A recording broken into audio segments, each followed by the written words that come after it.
Okay, great. We're gonna crack on. So, firstly, welcome this evening to those that are joining us for this webinar, Playground to Wembley. It's a pleasure to host this evening. I have with me Abbie Sadler and Adrian Penrose, who are coach development officers at our Women's High Performance Centres. Evening, both of you. Evening, Mark. Evening. Good. We also have in the background, we have Mark Leigh, who is again one of our new coach development officers for London. Mark's primary job this evening is to bring the chat box to life, and any questions that you have, he will either answer himself, or if he thinks it's something that's really relevant, he'll bring it to our attention, and we'll bring it to life, hopefully, through the discussions we have. Abbie, just want to explain really quickly what the plan is tonight? Yeah, so I won't go through all of the outcomes, but if you just want to take a look at the outcomes on your screen here now, and we're just going to bring these to life through some videos and then some discussions with myself, Mark and Adie. So like Mark mentioned, anything you've got or any examples you've got to bring to life, please put in the comments box so we can have more discussions with you guys as well. And Abbie, before we get going, really, I think it's probably good to highlight that actually we had a fantastic hour, didn't we, earlier on in the week, and we had the pleasure of speaking to Esme online and talking to her while she was on camp with the Lionesses. And I think firstly it's fair to say what a credit she is to her family and her clubs and the English club set up in terms of the way that she presented herself. No, I completely agree. Yeah, it was brilliant. And I think just to bring it to life from an actual player as well, because I think as coaches and coach developers, we have opinions of how we should be as coaches to players and what they want, but actually to hear it from, if you like, the horse's mouth in Esme to bring to life from 6 and 7 years old all the way up to where she is now at Man City in England. So yeah, it's really good to get that and now share it and have some really good discussions around it. And what's a real shame, before we actually get into the actual meat of the conversations, is that we had to clip this down into 6 clips, because we probably could have talked all day and actually used so much of the stuff that she shared with us, and unfortunately would have been here till probably 10 o'clock. Wouldn't have been fair on the learners. No, definitely. Great. So one of the things that we started to do was start to look at how Esme's journey is affected by her coaches. And one of the things that we're really keen for is actually here for you to recognise that a lot of the things that we're going to talk about are relevant, whether you're working in grassroots, whether you're working in RTC, or working with senior players. And as you'll see as we go through it, how much is relevant to all age groups and the players that we're working with. Adie, do you want to introduce the first question?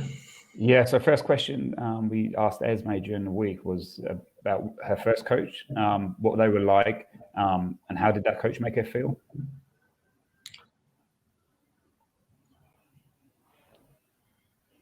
So then beyond after school football, I sort of started going to Saturday morning football with all of my mates, and that was with Martin. And I think the biggest thing about him was just his enthusiasm, and you could tell he absolutely loved coaching kids. If I ever go home now, he's still out there. He's got arthritis and everything, bless him, but he's still out there blowing his whistle, trying to chase kids around, and he's as enthusiastic as ever. And I think his love for the game just spread to every single one of us who ever played with him. And he was so welcoming and encouraging for me. He was so open when I wanted to ask how I could get involved in playing after school. He was like, straight away, here's a letter. There was no sort of hesitation because I was a girl in terms of thinking, would she be all right or anything? It was like, no, throw her in and see how she does. And he saw straight away that I could play with the boys, and I knew I could anyway because I did it all the time. But he was just so desperate for me to join the team and kept sort of encouraging me and pushing me to keep joining the extra things that I could sort of get along with. And I think that sort of welcoming nature just made it so much more fun for me. And the fact that I was playing with my friends as well made such a difference, because I was just desperate to play football whenever I could have the opportunity, really.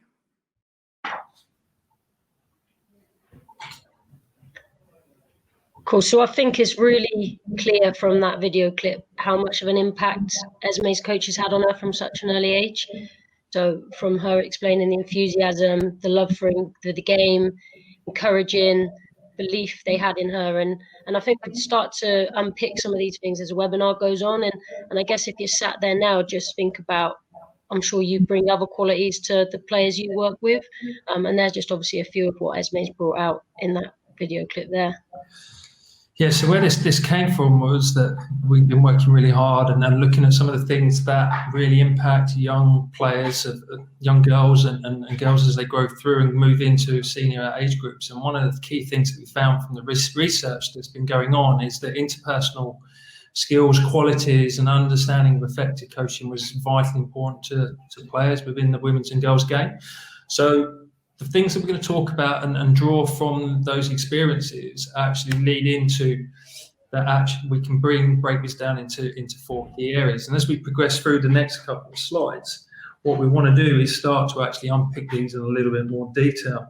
And first of all, where we want to move towards is actually, Esme talked a lot about how as a young player, the impact of her coach being incredibly enthusiastic and confident and showing real belief in what they're doing was crucial to her actually starting to play football. And I'm sure as coaches that are on this, you can all resonate with players that you're working with, and how creating that really positive learning environment can have a massive impact on whether the young girls stay with you and actually start to look to develop as players, but also the continued growth and love for the game. So what we want to do is really, and Abbie and Adi are going to bring this to life a little bit more with an example, is look at how coaches can encourage players and motivate them to make sure that in those informative years, those very early years of 5, 6, 7, 8, 9, 10, that we can make sure that we really provide them with huge amounts of positive motivation to keep them in the game. So Adi, I think first of all, you were going to bring this to life with an example from yourself, weren't you? Yeah, so I guess I learned the hard way with this one, in that when I was a younger coach, I made the assumption that actually one of the stronger players, if not the strongest player in the team, didn't necessarily need as much of his praise and as much motivation as others. And I spent a lot of time trying to settle in new players, trying to bed them in and make them feel happy in the environment we were in. It wasn't until this girl's parent had actually flagged that she felt left out, she felt slightly down on herself, and that actually she felt I hadn't been giving that to her. And I think for me, it was a big learning curve. Firstly, to say that we don't always get this right and spot on, but that actually, from that point, it highlighted to me actually the importance, just the well done's or you're doing great at this, and just that encouragement, could bring to her. So what would you say then, Adi, in terms of, you talked about the well done's and everything, there's sometimes, we say the word well done, but what do we actually mean by that? What are we trying to encourage from our players with that? So I think for me, a lot of it, we had to go with some real specific praise, and that might have been linked to some of the things that she was trying to develop, or areas that she was maybe already strong at and still working on. But being really specific to give her the feedback to encourage, but also to make sure that it was an environment where, yes, I could feedback to her, but that feedback could come back. I know from the conversation I had actually with her parent, the next conversation was to reassure her that actually, do you know what, sometimes I will miss things, sometimes I might get things slightly wrong, but feel comfortable, come and speak to me, and we'll discuss that and we can make that better. But actually making sure she was at the center now of that process, moving forward from that point. And I suppose, Abbie, just leading into that then, sort of the coaching behaviours and how that well done and how that's presented to players can have a huge impact on how the young player takes that away. What's on coach behaviours?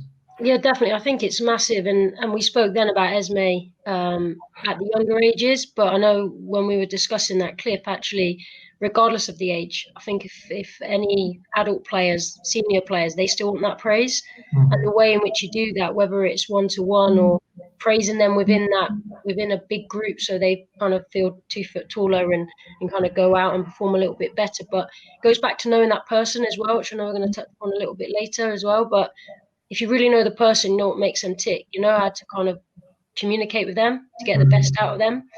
But just because Esme's made the point of it was at her younger years, actually it's important throughout the age group, no matter their ability, their experiences, like Ada's alluded to there, just because they're the best in the group doesn't mean they're the most confident.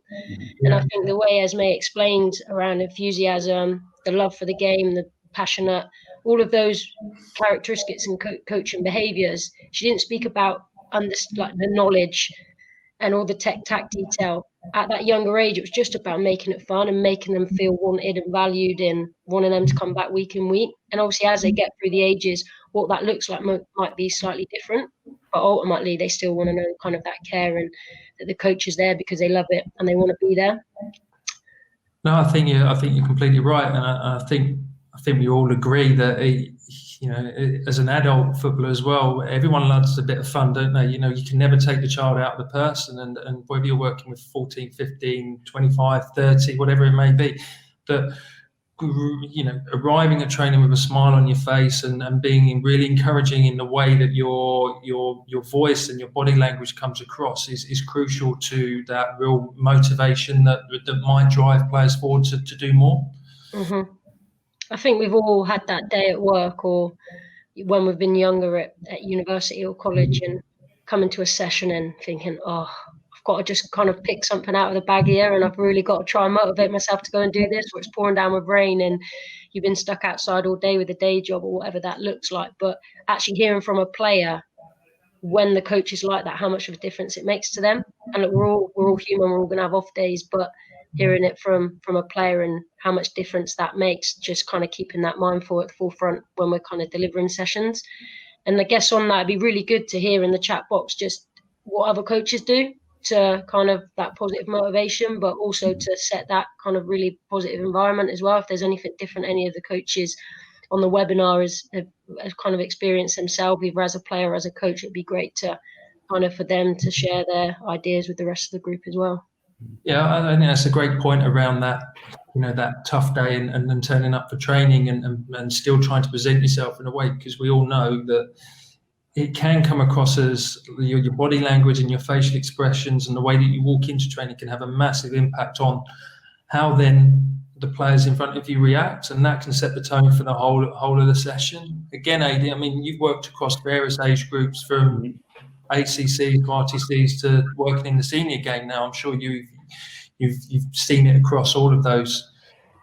For sure. I mean, something at one of the senior teams I was at, we actually asked players prior to training actually what sort of mood they're in, how the day's gone, and actually what kind of interaction they'd appreciate from us as coaches.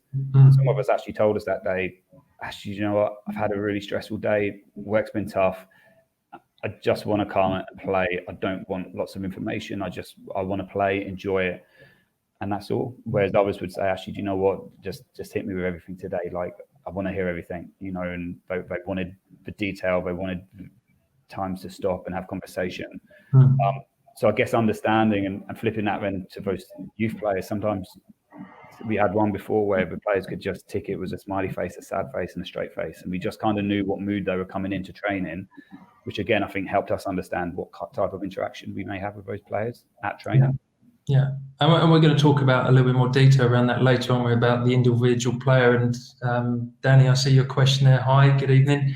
That you talk about them as individuals and people, and it's something that we'll come on slightly later. So we'll save that question for later.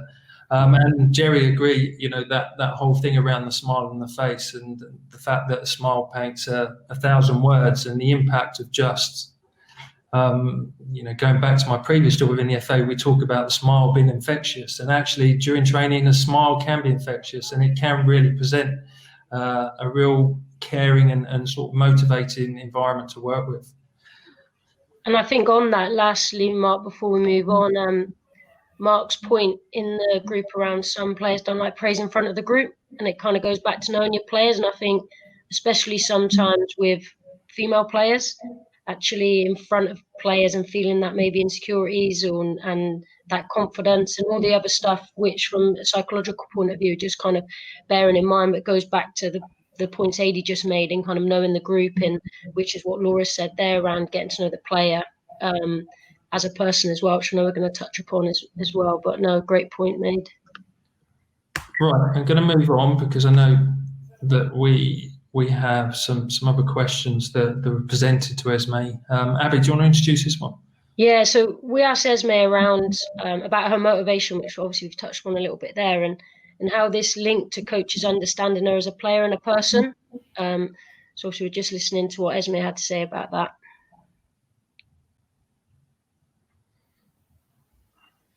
In terms of motivation, I don't think he ever needed to sort of encourage me to keep on going with it. That was never an option. I absolutely love playing football, so it was never a case of sort of being put off or dropping out because I felt like I was tired of playing with the boys or anything.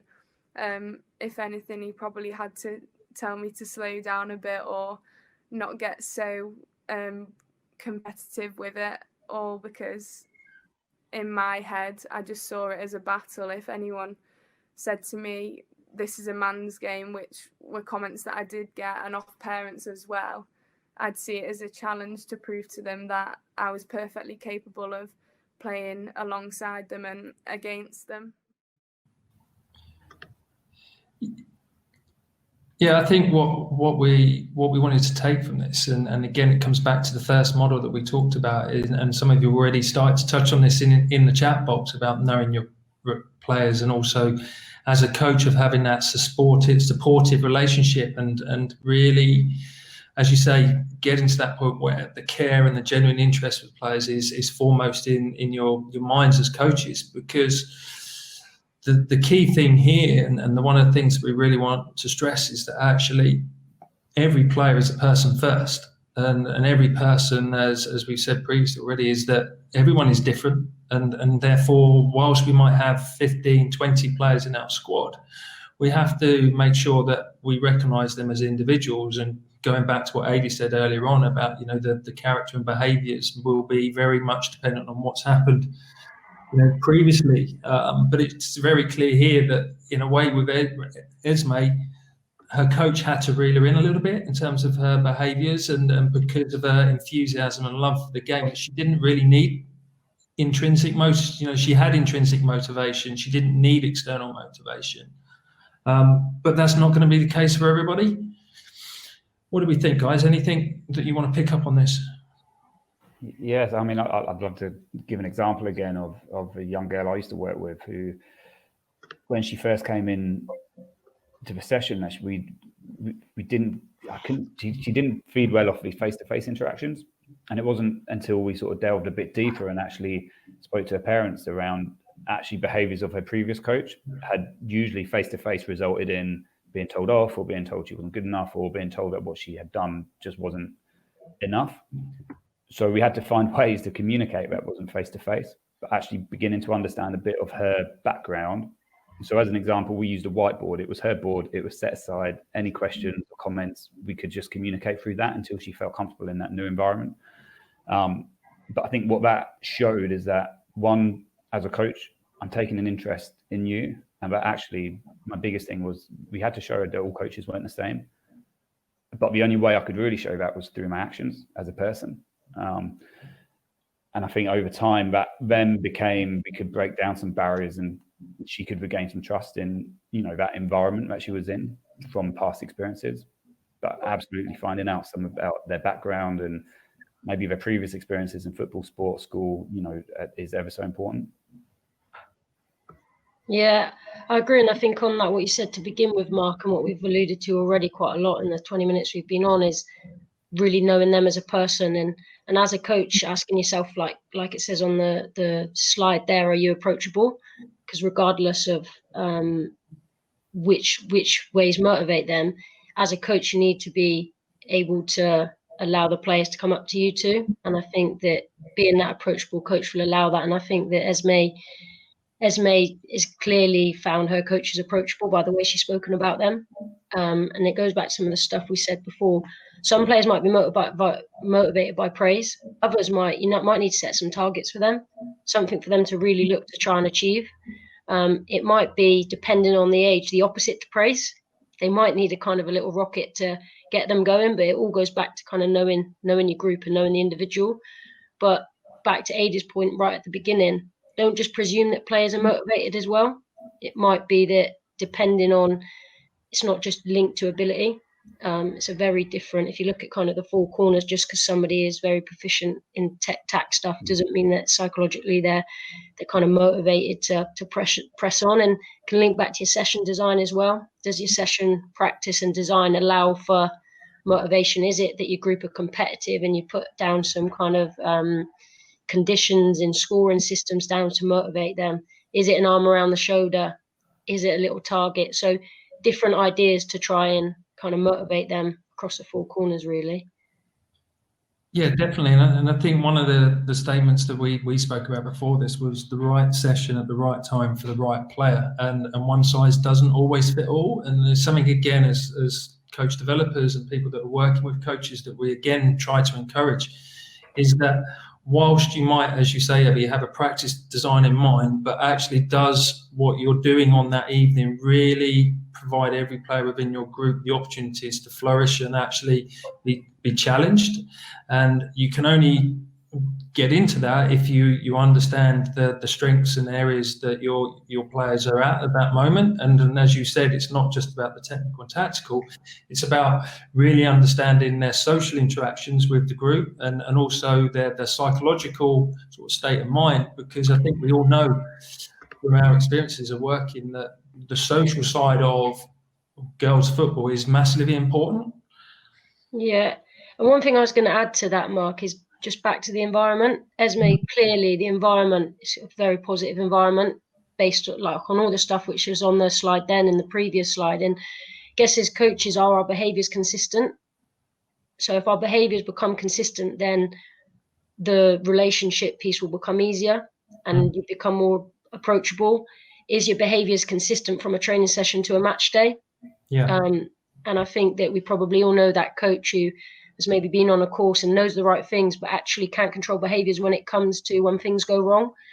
So just being prepared to, or understanding your environment, and I think it's okay to throw in a little bit of a curveball sometimes, and everything's not always nice, some speed bumps in the road based on what group you're actually working with. But I think consistent behaviours and consistent environments will really help to develop the player, which is obviously what we're discussing here.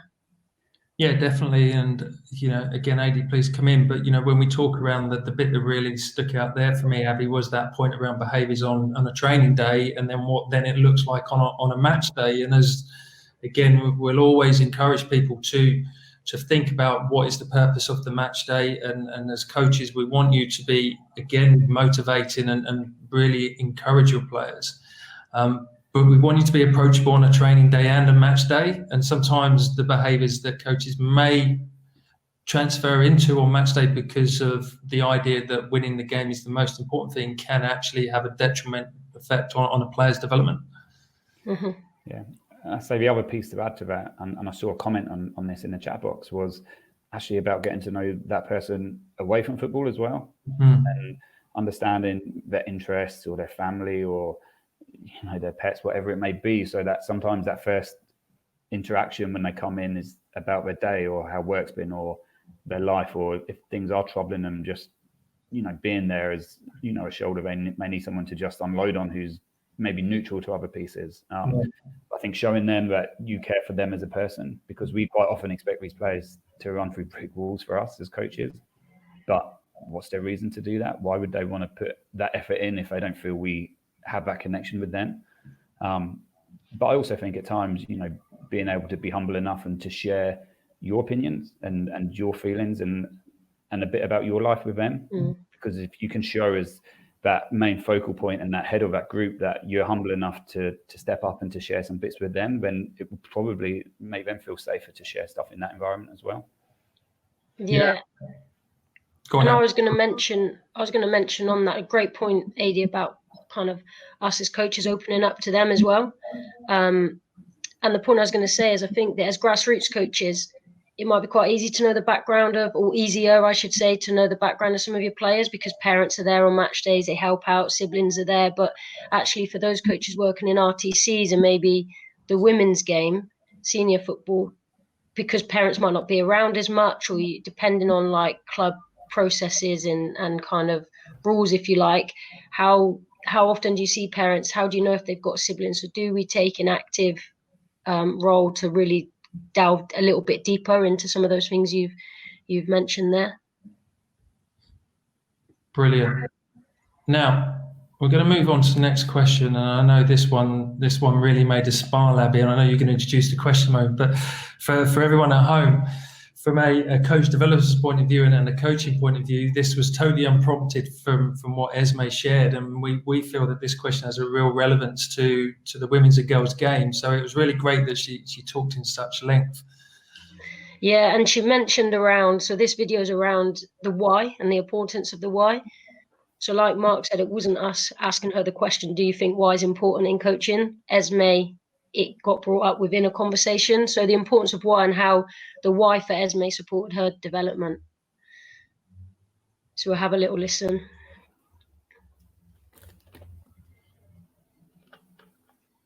Yeah, I completely think that in women's football, girls' football, explaining the why is so important, because as women, we're all so inquisitive and we not want to know the reasoning behind everything. I'll never just sort of be told something and just take it for what it is. I always want to know the reason why we're doing an ice bath or whatever. And I think that's the same with all girls, really. And it makes you, like you said, buy into something. And if you understand the reason why you need to play a certain pass or the reason why you need to position yourself in a certain space, giving you that understanding makes it so much easier to put it into practice and work on it, because you realise the reason why you're doing something. So I know Gareth Taylor, our coach at City, sort of said that was something that was new to him when he first came this season, was that we asked him why we were doing certain things, which he'd never had before when he was just coaching in the boys' academy. But I think it's sort of our inquisitive nature and wanting to know why something is going to benefit us. But I think that's really important. And when you have that understanding, like I said, it makes it so much easier to put it into practice because you see the benefits of it. So I think from that clip is clear that, and I'm sure lots of you on the call as well, how much Esme sees the importance in the why. And I think we all know from working with female players, like Shed on there, they're inquisitive. They want to know the why are we doing this? What can we get from it? But I guess, Mark, to you and AD, when do you feel is appropriate to dial up and down the why, and when might it not be as relevant to use it? And I guess the pros and cons, if you like. Shall I kick us off, Mark? Go for it. I think sometimes it depends. I suppose for me as a coach, what I probably don't want to do at the beginning of a session is give away everything in the session, because there's times there may be constraints or challenges that we want the players to try and achieve and figure out for themselves. My experience has told me actually giving some context around why we're doing what we're doing. So, for example, the senior team I currently work with, we had a practice the other week, and a couple of players were just slightly confused as to their particular role in the practice. And it was one of the only times this season that we actually hadn't given a context. When we did, and they realised they were actually playing as the potential opposing team for the following week's match, actually they understood more, they applied themselves more, and the energy levels were more. But what we didn't want to do was tell them how to solve the problems within the practice, because we needed them to figure that out for themselves.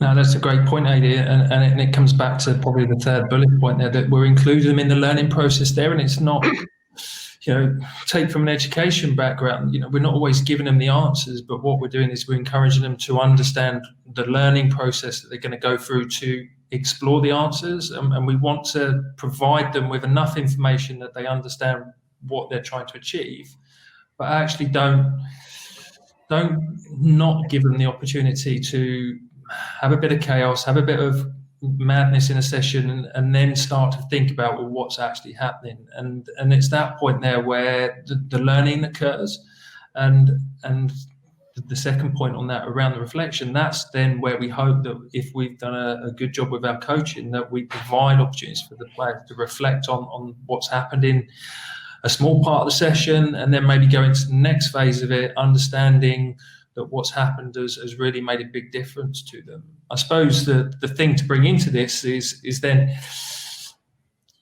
when do you stop players from asking the question why in a training session, and provide them with more opportunities to, as we said, explore and be guided along the way, and not rely on the coach always giving them the answers? Because I think, as we all said before we started this, on an 11v11 or on a 5v5 on a Sunday afternoon, the coach can't give all of the players the answers during the game. So how do you think we get those messages across, that it's not always the best thing to ask the coach the question why, when we know that it's really important to the players?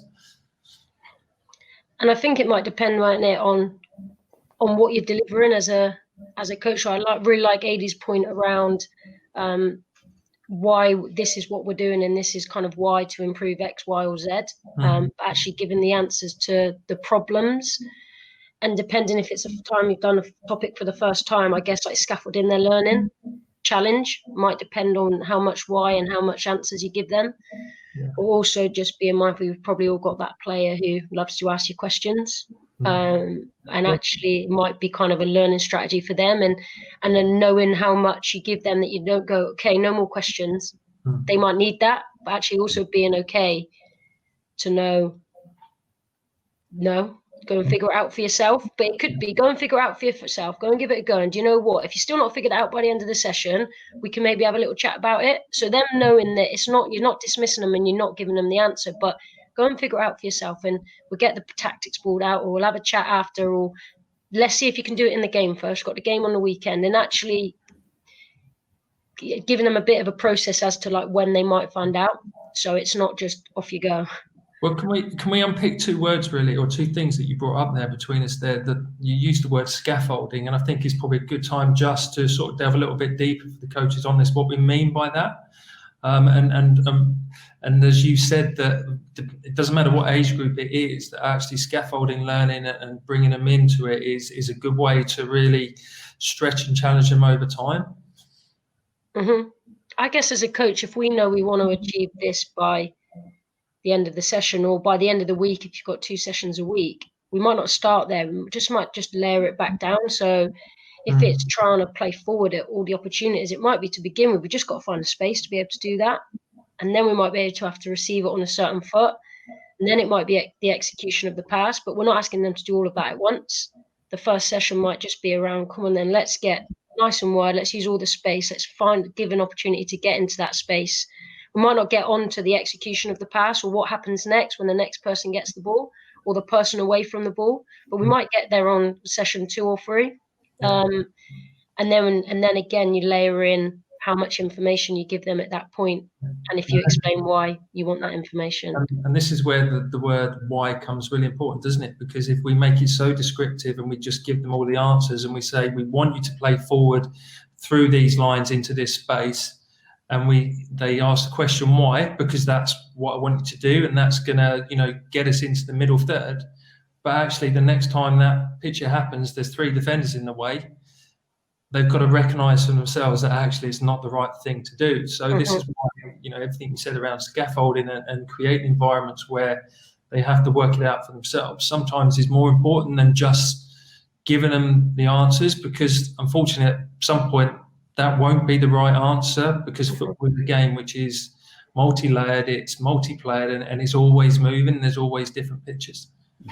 No, definitely. And that point you said then around just the bits of opposition which might come in. So 1 defender and you give them some answers, but now there's 2, go and figure it out for yourself. So, yeah. And I certainly think, just to finish on this point with this one, the input from the players is crucial. And again, where and when you take that input can have a massive impact on their learning. And the other point that you said earlier on about how you structure a session can make a big difference. And sometimes starting with a game and breaking it down and then going back to the game, so they can create some learning in the middle and have some input, but then there's no questions of why in the game at the end, where they've got to try and put it to practice, is a way that sometimes we can create opportunities for them to really develop their learning. Can I add one more point on there, Mark? Yeah, go. I think it's also a compliment when players will come and ask questions, because it actually, linking back to the previous question with Esme, was actually it shows that they're happy and they're in an environment where they feel they can approach you, they can question you, and they can come to you for support and help. It's just recognizing how much support and help you're going to give them at that moment to try and help them understand what it is they're trying to learn. Yeah, and it also links back to knowing your players and know which ones need that help at that time, and those that maybe are just needing too much reassurance, and actually they need to just go out there and be confident and try and support them to actually go out and do those things. And Jerry's made a couple of great points, but he's just put there about decision making, and as we know, is probably the most challenging thing to bring to life is trying to create or trying to support players and become really good decision makers. And there's the balance between giving the question the why and answering it can be the difference between that. And just the last one from me before he said it on here now. Can't remember now. I've lost it. But somebody said actually the answer to the why could come from the other players as well. It doesn't always have to be coach driven. It can be player driven as well. So I really like that point, and it's an important one to remember. If they come up and ask why, go and ask such and such who plays the same position as you, or who plays against you, or so yeah, good point. Okay, so we're going to bring in question 4. Before we bring in question 4, we really would encourage or want some input from all of you listening in this evening. So question 4 was very much around Esme is going to talk more about her time as a professional footballer and the time at Man City and time that she went on loan at Everton and working with Phil and Bev with the Lionesses. But what we really want you to think about is going back to the first clip that we shared and compare and contrast some of the things she talks about that are either the same or maybe different from her professional coaches, but also from her grassroots coaches.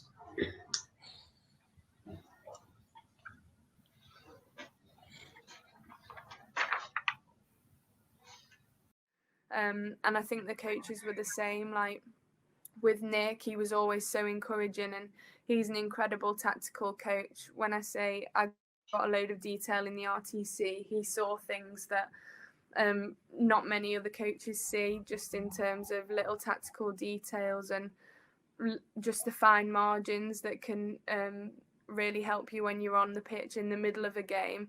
It could literally be saying you need to be a yard higher to get on the back shoulder of the opposition winger to break the line. But the finer details he would pick up on so much, and that really helped me because I'm a bit of a perfectionist. So having that sort of level of understanding and level of information was something that I really enjoyed and really helped me. And then obviously going to Everton, it was just great for me to sort of have that faith put in me with the manager, Willie Kirk. He just saw me as a player who would come in, that he could develop, and he trusted me to play in the WSL. And I think until you sort of get those minutes at that level, in that WSL environment, a part of you doesn't really believe that you're capable of playing there until you see for yourself that you can do. So I'm so grateful for Willie for sort of trusting me to play on a regular basis and giving me that confidence that I was good enough to be there. And then alongside that, continuing to push me and try and develop me, and taking the time to look through clips with me to push me on things I could work on and stuff. So I think working with, they were completely different, Nick and Willie, in terms of their sort of principles of playing, but I think that helped me massively because it taught me a different way of playing. And I think you pick up things from different managers because they all have different perspectives. And I come away with England, and the England coaches will see something different to what the City coaches do. And I think having those different viewpoints can only help you because you pick up on little details that someone else might not have seen. And I think it just really helps having different perspectives and then being able to sort of bring them all together and focus on the things that you need to develop. And then obviously since coming back to City, working with Gareth, he's been great as well, and he's got really, really high expectations of me, which I like because I feel like I've got to work harder to improve myself and live up to them. But he also shows a lot of belief in me and has had a lot of confidence in me, and I've been really grateful for the playing opportunities that he's given me this year. Great. I think, from our perspective, this was really interesting, this part, because, again, there's some clips that we've not been able to fit in this evening due to time. But the first thing to say is, the way that Esme spoke about all of her coaches was incredibly obvious how passionate she was about the impact that all of her coaches, from the first coach that he had right through to obviously now currently working with Gareth at Man City and within the Lionesses, what an impact that they've had. And also speaking, I spoke to Esme's dad a little bit, and one of the things that he said was also the impact of athletics coaches and other people that have really helped and supported her to come forward in her career. But what really sticks out for me in terms of this and the difference from the beginning to sort of now with her coaches is she talked a little bit more about the tech and tack, the technical detail and the tactical detail. What do you think, Adie? Yeah, I mean, I was jotting down some words as well whilst watching the video, and I think that technical piece, as you move up through those senior levels and into the professional and international ranks, as Esme has, is there will be more detail, and actually what that's been is brought in at a stage in an age where she's capable of understanding that detail, or maybe she doesn't quite understand it yet, but it might just stretch her and just take her out of that comfort zone a little bit. So again, looking at the slide here, just trying to support her learning and building on those, I guess, previous learning she's had at younger age groups. Big piece for me, again, in the compare part of that question was around, she mentioned about having faith in her, trust and opportunity, which in turn gave her a lot more belief in herself. And actually, it was probably one of a few times in this interview where she kind of actually questioned, am I good enough to play at this level? And it wasn't until somebody gave her the opportunity to do that and the faith and the trust to do that. And I think some players need that. Mm-hmm. And for you as a coach, it's just saying, it's okay, look, go and have a go. If it doesn't go perfectly, like, I'm here to catch you, like, I'll help you. We'll learn from that.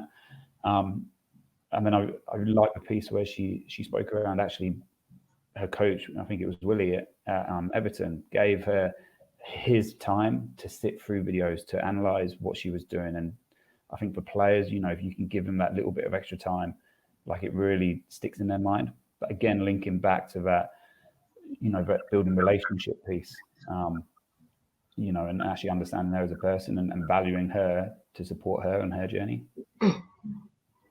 Yeah, and I think to add on to that, a couple of things to, like, Adie jotted down. I think one of the bits around confidence linked to what Adie said is we tell players be confident, but what do we do to help them be confident? I know the three of us spoke about that, and like Adie said there, coach is actually giving her the opportunity right back from day dot. That was one of the other comparisons from day dot to now, actually giving the opportunity to go and give it a go, because that will give her, that obviously builds on her confidence. So how many of it, I know I've been guilty of it, saying to players, just come on, be confident. But what am I doing to help that player become more confident? I guess it's something to ask yourself as coaches. And obviously, like Adie said, the difference being the amount of detail. And look, females like to learn. They like to know the whys we've already discussed. They like detail and they like to learn. So regardless what age group you're coaching or what level you're coaching, that detail related to where they're at is still really important, because sometimes I think we put on practices and maybe facilitate practices rather than put on practices and coach them, and knowing that the females we work with want to learn, they want to get better. So how are we supporting that? And it could be real detail around creating some space and how they do that, to the real nitty gritty detail, which Esme was talking about. So regardless of what age group we're working with and ability, are we giving the players some real tools to help them learn? And it doesn't necessarily need to be all command, like we spoke about before. supporting players learning, it might be done in different ways. It might be done by visuals. It might be done by player to player. But don't be afraid to kind of get in and get your hands mucky and give them that detail as well. But yeah, the big things around words what stood out to me, which was the same: trust, encouragement, opportunity, and I guess that supportive piece, being real supportive. And that obviously echoing just the bits Adrian said as well, really. And I think it comes back to, and I look at these words on the screen at the moment, and it was really clear that she saw them as inspirational role models. And I think, we go back to, it's something that's used a lot in coach development and everything. And coaches are, beyond parents and teachers, one of the most influential people in young girls' lives, and actually being inspirational and being that person that really motivates your players is as important as the learning, and getting to know your players and encouraging them to try and do things but ask questions is crucial in the future of the women's and girls game. And we really need to make sure that, as Esme has shown, and Esme is a great example of someone that's played mixed football. She's gone into girls football, and she's very quickly gone into the senior game, and all of the things that she's done have been backed up by having coaches that really value her as a person first and have worked with her then as a footballer second. And the way that she's really passionately spoken about coaches is no reason to know, why she's got to where she has so quickly. And, one of the things that is evident that she has a career ahead of her, a real, aspiration to do well because of her internal motivation, but because of the foundations that have been laid down by all of the coaches that she's worked with across her time. I think the one thing for me to sort of sum this up before we sort of come to sort of allow Esme to sort of wrap up her reasons why she thinks coaches are really important is to, again, really signify that point that every player is different and every coach is different. And someone put it in the chat earlier on, one of the things that we can all do is understand our biases and understand some of the things as individuals, as coaches, that maybe we are good at and areas that we're not good at, and what impact that can have on our players. So I'd really encourage coaches to take time to reflect on themselves and how they coach and how they present themselves to young players, or any player, any age. And also encourage you to ask people, and I even ask the players what they think, because I think it can really highlight some of the areas that you can go away and support yourself in trying to develop to create that really positive environment. Now, just to finish off, firstly, just to advertise, and Esme's going to come back in and sum up for us. But first of all, obviously, the Women's FA Cup final is coming up, and we do have another webinar which will look at the analysis of the game and where the final was won. So this is an advert, and it will be on Twitter and it will be on social media streams again in terms of that event next Wednesday evening. And we'd really encourage you, if you have an interest in how the technical and tactical game played out, to join us for this one. But Abbie, do you want to, just because we got so engrossed in talking with Esme a couple of days ago, but again, this really summed up everything, didn't it? That everything we talked about this evening. Yeah, definitely. It was just, like Mark said, we could probably talk, but I think these next points, which Esme kind of shared, just to sum it up for us, was bang on, really, and hit the nail on the head. And kind of being coaches ourselves as well, I think we could all resonate with it. And I think if you're going to take anything away from this evening, it's the points Esme says now, with maybe just a few other bits which might have come up in the chat box and the discussions we had off the back of it. God, it's a tricky position for me because I've got loyalties to both teams, and it's literally the dream final for me. When both of us made it to the semi-finals, I was just praying that we both got through to Wembley, because it's just a dream to be able to have both of my favourite teams there. Obviously, I want City to win, and I'm confident that we will. So that is my prediction. I'm predicting that we'll win. But no, it'd be an amazing experience. Playing at Wembley in the Community Shield was unbelievable. It's just so big and imposing, but I love playing in those big games. I think I rise to the occasion and perform better under pressure, really. So I think playing at Wembley would just, in the FA Cup final as well, it's such a sort of historic and prestigious competition, would just be absolutely incredible. And like I said, to play against Everton would be a lot of fun as well. I think, especially at a young age, just make it enjoyable, make it fun, and grow their enthusiasm for the game. I was so lucky to have coaches who made everything so much fun to be a part of, and I think that grew my love for the game that already existed and sort of made me want to carry on with it and eventually take it into something that could be a career for me. But I think also, as I mentioned before, like explaining the why behind doing things, because even if it's just as simple as, why are we doing this drill? Well, it's to work on your passing, breaking the lines, or this is going to help you with your awareness in midfield. Just explain why you're doing things, because I think sometimes we question absolutely everything, and I'm bad for like overthinking things. So if you just give clarity and give understanding on different things, then I think everyone will feel more confident and feel encouraged to sort of want to continue. Because I think when you're sort of confused or left in the dark about anything, that's maybe when you lose your enthusiasm or lose your motivation to want to carry on doing it. So if we're wanting girls to stay in the game, then it's about making them enjoy it and making them want to carry on playing. So it's just continuing to encourage, but ensuring they understand why it's good for them to carry on playing. Because I know a lot of girls sort of reach the age where maybe it's not seen to be cool to play football, or they don't necessarily understand the benefits of it, even if it's just playing for fun, in terms of enjoyment and the social aspect of it. I think it's massive for coaches just to encourage girls to stick with it where they can. But I think the biggest or most easy way to do that is just by making it enjoyable and giving them clarity on why they're doing certain things. Hi guys, yeah, so firstly, just apologies. We got a bit ahead of ourselves there and slightly eager, and clearly showed Esme's cup final prediction prior to how she felt, the coaches said, what the important values and coaches for her in her career. So I guess a couple of bits that she spoke about on there. So she really emphasized the fun, enjoyable aspect of that, throughout her career.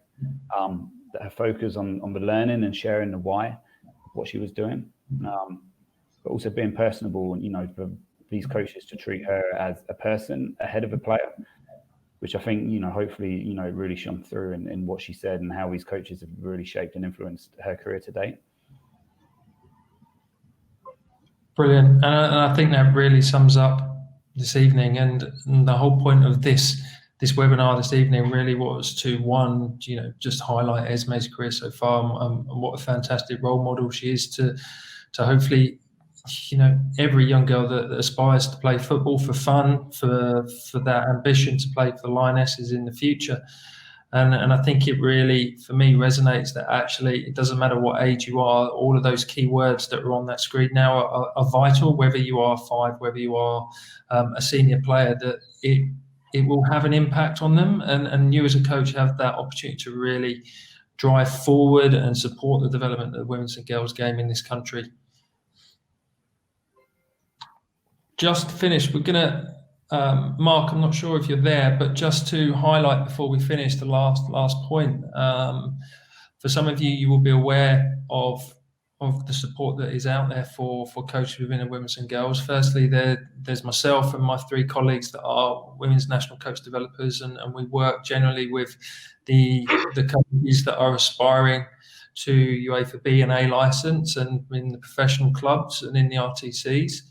And then we have the high performance centres that are spread around the country, and again, Abbie and AD are two of our colleagues that work within those high performance centres.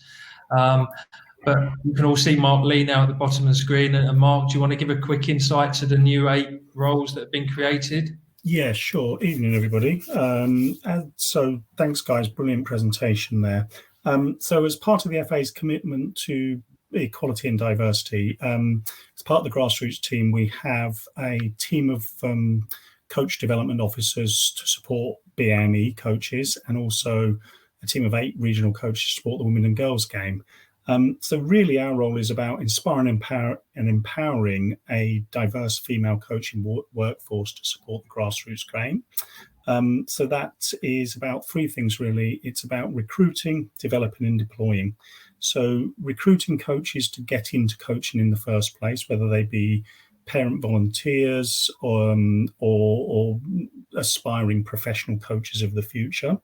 To develop and support them by giving them the confidence to go on in their coaching journey, whatever that may look like, whether it's working with grassroots players or working at the elite level or somewhere in between.